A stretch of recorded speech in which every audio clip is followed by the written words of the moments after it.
Boa noite a todos, que a paz de Jesus seja com a tua vida, com a tua família. É com alegria que eu estou aqui mais uma vez para cultuar a Deus juntamente com você, para compartilhar uma palavra ao teu coração. E hoje especialmente nós estaremos iniciando uma série de mensagens falando a respeito do Sermão do Monte. Quero que você abra a sua Bíblia no Evangelho de Mateus, capítulo 5. A gente vai fazer a leitura do versículo 1 até o versículo 3, que diz assim: Jesus, vendo a multidão, subiu ao monte e, assentando-se, aproximaram-se dele seus discípulos e, abrindo a boca, os ensinava, dizendo: Bem-aventurados os pobres de espírito, porque deles é o reino dos céus. Então, como eu falei hoje, eu quero dar início a uma série de mensagens onde a gente vai estar falando sobre o Sermão do Monte ou o Sermão da Montanha, que vai do capítulo 5 ao capítulo 7 de Mateus, quando Jesus então prega esse grande sermão, falando a respeito das características, dos atributos que devem ser encontrados naqueles que fazem parte do reino de Deus. Lá no capítulo 4, versículo 17, Jesus aparece pregando, dizendo: Arrependei-vos, porque é chegado o reino dos céus. E do capítulo 5 ao capítulo 7, Jesus gasta esse tempo, prega, ensina, a Bíblia fala, a respeito então dos atributos, das características que devem ser encontradas na minha e na sua vida, aqueles que fazem parte do reino de Deus. Então vai ser um tempo precioso, um tempo de alinhamento com os céus, um tempo onde Deus vai esticar você por dentro, para que você possa manifestar aquilo que já foi realizado por meio de Cristo na sua vida. Então hoje a gente vai dar início a respeito desses 3 primeiros versículos, e tenho certeza que Deus já vai comunicar verdades ao teu coração. Será um tempo de crescimento e de bênção para a sua vida. É interessante que o texto, verso 1, diz que Jesus subiu ao monte, semelhante a Moisés, que subiu também ao monte para receber as tábuas da lei. Jesus ele sobe ao monte para então ensinar e falar a respeito daquilo que é chamado da constituição do reino. Então, como eu falei a respeito dos atributos, das características que devem ser encontradas na minha e na sua vida, aqueles que fazem parte do reino de Deus. E ele inicia então falando sobre as bem-aventuranças, sobre 8 características, sobre 8 bem-aventuranças, e a gente vai estar nas próximas semanas falando a respeito delas. É interessante que já nos primeiros versículos aqui, a gente já vê uma grande diferença entre a multidão e os discípulos. A multidão é aqueles que procuram Jesus, que seguem a Jesus por aquilo que eles podem receber, por aquilo que Jesus pode dar a eles. Mas os discípulos são aqueles que buscam a Jesus, que seguem a Jesus por quem Ele é. Veja que a Bíblia fala que Jesus, vendo a multidão, subiu ao monte, se assentou e começou a ensinar, começou a pregar. Mas quem se aproximou dele foram os discípulos.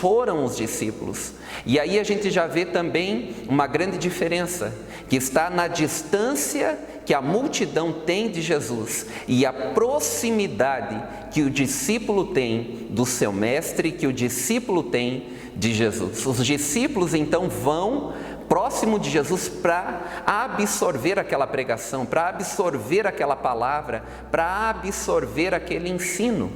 Não necessariamente está se falando dos 12 discípulos, mas daqueles que realmente queriam seguir a Jesus e se tornar como Ele é. Então hoje a gente vai estar falando a respeito disso, que Deus possa encontrar aí na sua casa, ou aí aonde você está assistindo esse culto, um discípulo de Jesus. Alguém que não está à procura só das bênçãos que Ele pode te dar, mas está à procura, está em busca de realmente se tornar como Jesus, de ser como Jesus. O desejo de se tornar cada vez mais parecidos com Jesus. Nós vemos aqui que Jesus ele começa com a bem-aventurança, e ele diz que bem-aventurados os pobres de espírito, porque deles é o reino dos céus. Então a primeira coisa que eu quero compartilhar com você hoje é que ser cristão, ser seguidor de Jesus é ser feliz.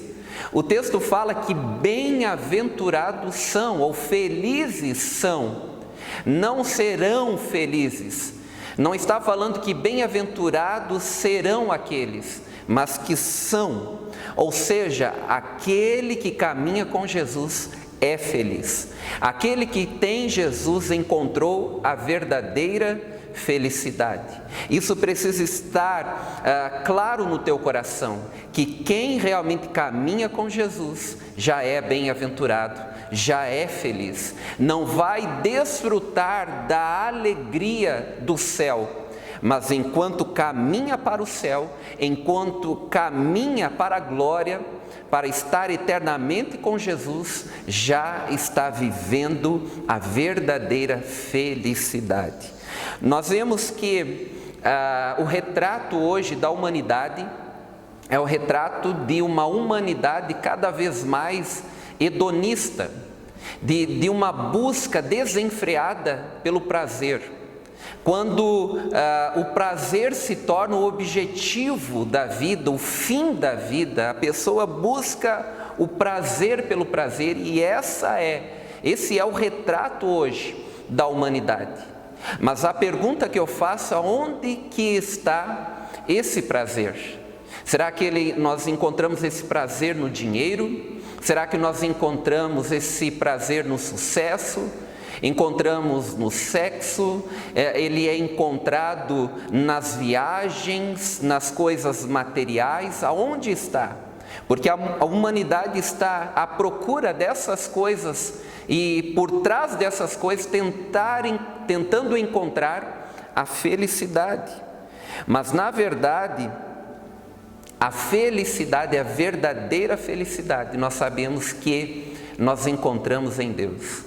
Eclesiastes capítulo 2 fala que Salomão, ele procurou a felicidade na bebida, procurou a felicidade no sexo, na fama, nas riquezas, e aí ele escreve que tudo isso, na verdade, é vaidade, era vazio, que a verdadeira felicidade está em Deus. John Piper fala que a busca pelo prazer não é errado, ou seja, você pode buscar o prazer, eu posso buscar o prazer.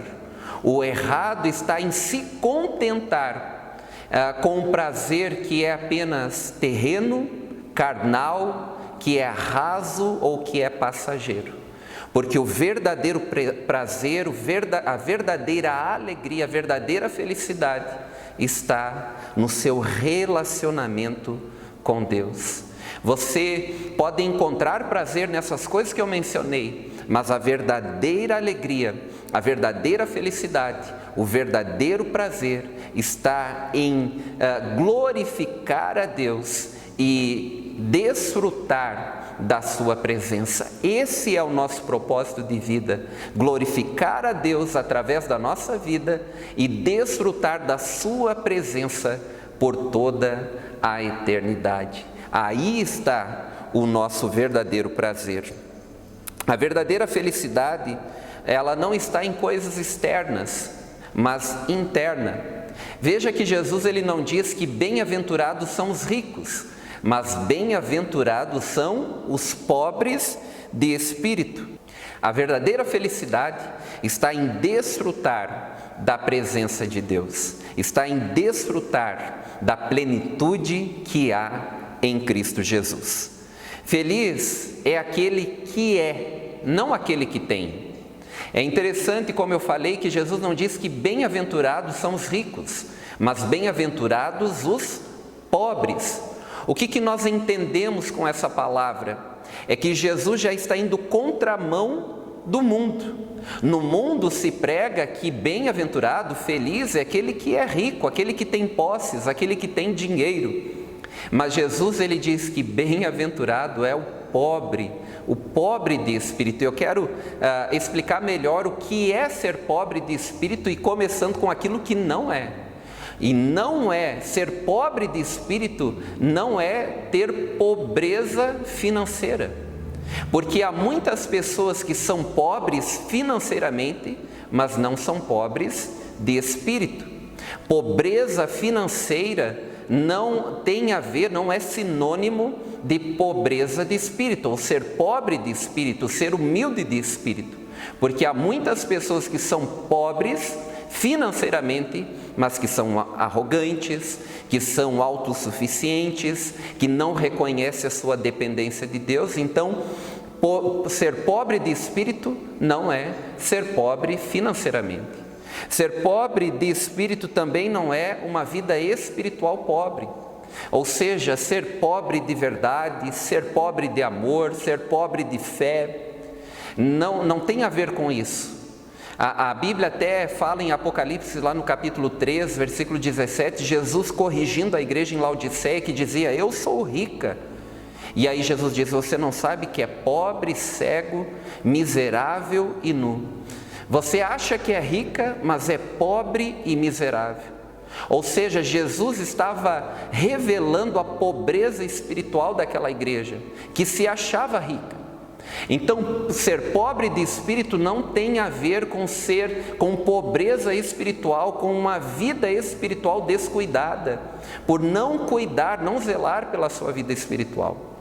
E ser pobre de espírito também não é pobreza de autoestima. O apóstolo Luiz Hermínio fala que ser humilde não é pensar menos de si, mas é pensar menos em si. Então, ser pobre de espírito, ser humilde de espírito não tem a ver com pensar menos daquilo que você é, mas é pensar menos em si. Ser pobre de espírito, na verdade, e Jesus inicia com essa virtude como a base, como fundamento para todas as outras virtudes que a gente vai ler depois. Porque você só vai chorar, que é o próximo versículo, né? O versículo 3, bem-aventurados que choram, porque eles serão consolados, quando você reconhece a sua pobreza, a sua miséria sem Cristo, a sua miséria sem Deus. Então veja que ser pobre de espírito é a base, é quando você reconhece que não tem, que não pode, quando você reconhece que você precisa totalmente de Deus. E aí essas outras virtudes que Jesus começa a falar aqui na sequência serão encontradas na sua vida, porque só Deus só pode encher você quando você reconhecer que está vazio, que você realmente precisa dele. Então, ser pobre de espírito é a base inicial, é o fundamento inicial para todas as outras virtudes que Deus quer encontrar na minha e na sua vida. Ser pobre também de espírito é reconhecer nossa total dependência de Deus. A Bíblia, quando ela fala de pobreza, aqui no Novo Testamento, existem duas palavras no grego que se referem à pobreza. A primeira delas fala de alguém que não é rico, mas porém ele consegue suprir as suas necessidades. Ele não passa necessidades, mas não é rico. Ou seja, tem condições de suprir aquilo que é necessário, mas não para aquilo que é supérfluo. E a outra pobreza que se refere, e é essa que Jesus se refere aqui, fala de uma total dependência. Se refere àquele que é quase que um mendigo, que não tem nada, que precisa da ajuda do outro para sobreviver. É uma necessidade extrema.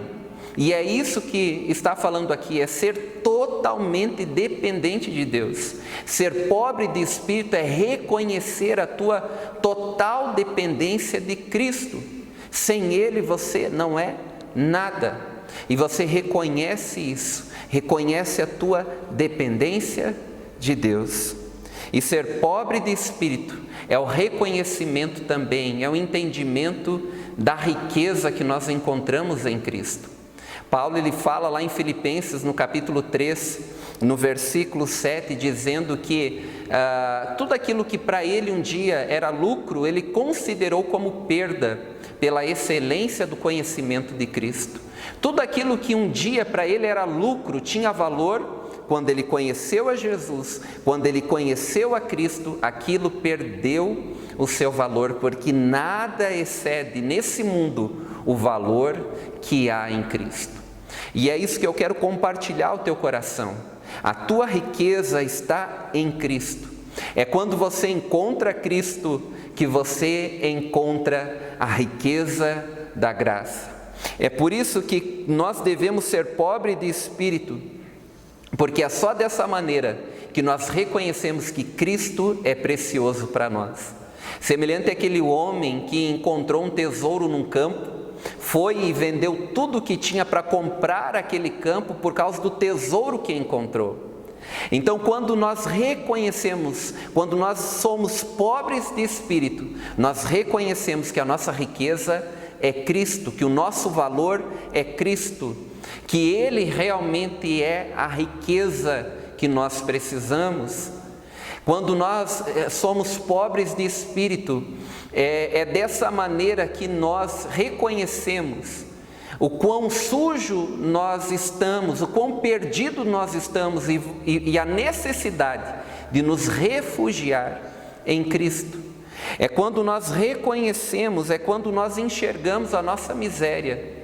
E é aí quando nós procuramos e nós entendemos que a nossa riqueza, que aquilo que eu e você precisamos, está em Cristo Jesus. Nós precisamos ser pobres de espírito, porque é aí que nós vamos reconhecer que nós dependemos da graça de Deus. Aqueles que se acham autossuficientes, aqueles que são satisfeitos em si mesmos, nunca terão fome e sede por Deus, nunca vão buscar a Deus, nunca vão procurar a Deus. Mas é quando você é pobre de espírito que você reconhece que é dependente da graça de Deus. E quando nós somos pobres de espírito, é também que quando nós entendemos que essa é a única maneira de nós entrarmos no reino dos céus. A porta, a Bíblia diz, que dá acesso aos céus é estreita, e aqueles que se acham grandes nunca vão conseguir passar por essa porta. Por isso que a Bíblia fala que bem-aventurados os pobres de espírito, porque deles é o reino dos céus. É aqueles que entendem que são pequenos, que reconhecem, que entendem a sua pequenez, que têm acesso ao reino dos céus. No tempo de Cristo, não foram os fariseus que entraram no reino. Eles se achavam ricos por causa dos seus méritos, das suas obras, da sua religiosidade. Porém, quem entrou no reino foram os publicanos e prostitutas, aqueles que eram o refúgio da sociedade, que entraram no reino porque reconheceram a sua pequenez, porque reconheceram a sua pobreza e reconheceram a sua total dependência de Cristo. Jesus disse que não veio para aqueles que se acham sãos, mas para aqueles que estão enfermos. Ele veio para aqueles que estão perdidos, que reconhecem que estão perdidos, que estão enfermos e que precisam de um médico, que precisam de um Salvador. Que hoje, em nome de Jesus, nós realmente, Deus possa encontrar na minha e na sua vida essa humildade de espírito, o reconhecimento da nossa dependência de Deus, que Ele, Cristo, é a nossa riqueza, que nós dependemos totalmente da graça de Jesus. Eu quero convidar você para nós estarmos orando e que Deus possa ministrar aí onde você está, no teu coração, e que encontre na tua vida essa humildade de espírito, essa dependência total e exclusiva de Jesus. Pai, nós te agradecemos por esse tempo precioso que tivemos aqui, pela tua palavra tão preciosa. Eu oro, Pai, para que o Senhor ministre ao coração de cada um dos teus filhos, que essa palavra seja uma verdade na vida deles, que o Senhor possa alinhar o nosso coração com o teu, e quando o Senhor olhar para o nosso coração, o Senhor possa encontrar em nós uma humildade de espírito, nossa total dependência de Ti, a nossa total dependência da Tua graça. E assim como o Senhor falou para Paulo, assim nós entendemos que é para a nossa vida, que a Tua graça nos basta. Pai, que no nome de Jesus nós possamos nos tornar cada vez mais dependentes de Ti, cada vez mais vazios de nós mesmos, para que o Senhor nos encha do Seu Espírito e nos torne cada vez mais semelhantes a Jesus. Abençoe, Senhor, esse Teu Filho, e que a Tua glória possa resplandecer sobre a vida dele, em o nome de Jesus. Um grande abraço, Deus abençoe a sua vida, até a próxima semana.